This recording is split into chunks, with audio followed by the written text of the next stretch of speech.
again from Compulsion 2013. In front of me is David Odie, otherwise known as Yoda, who is here to speak to us about No Rest for the Wicked LARP.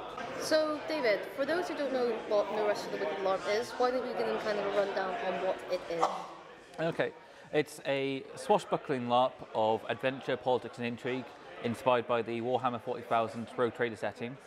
So it's about having adventures, meeting Xenos, and doing it all beyond the fringes of known Imperial space, beyond normal human society, outside the law, and, well, probably breaking a few laws in the process. That's always a good plan, isn't it, really? So how long has No Rest been running for then? We've been running just over a year now. Our first event was at Compulsion 2012. Nice. And we've had 2 main events since then, and we're looking at a 3rd in May. Awesome. And so, for those who are interested in playing, whereabouts do the games take place? We're a Scotland-based LARP. We've had one based in Torficon, just outside Edinburgh, and the last one and the upcoming one, and the one following it, will be in Douglaswood Scout Centre, outside Dundee. Okay, awesome.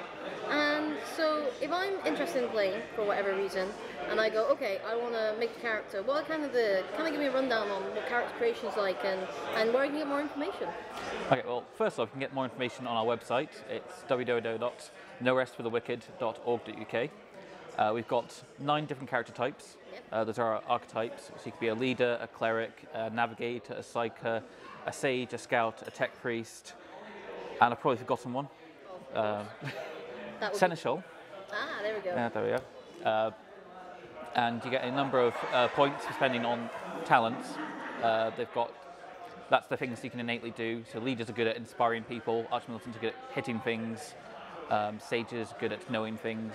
They'll get various boosts from their talents for doing that. Yep. You then get 30 skill points, which you can use to be good at skills, including knowledges and fighting. And you get a number of influence points, which you can use to buy things like titles and equipment.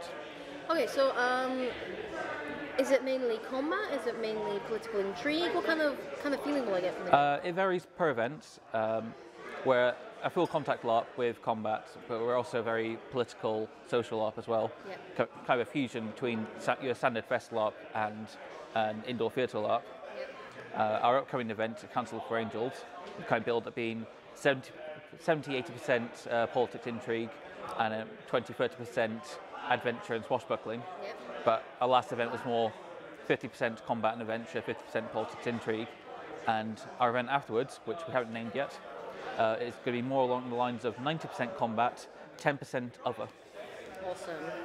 And for those who are interested, how did you guys come up with this LARP? I mean, was it a case of there wasn't anything that grabbed your interest and you wanted to do it, or?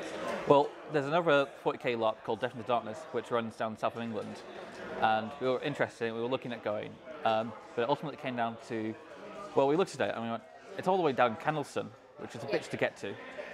So we went, well, we could just run up here. No one ever runs a LARP in Scotland. Cool. So we kind of ended up in this situation. If someone was to run a LARP in Scotland doing this, and went, oh wait, we're going to do it, aren't we?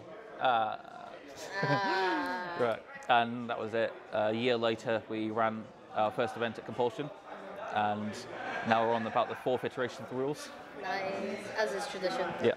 So what's the attendance like? How have you found the pickup? Has it been pretty well received? Yeah, we've got about 30 players for our Compulsion event, and we've had about 30 players or so plus our crew at each of our events, and we're looking about the same, if not more, for the next one.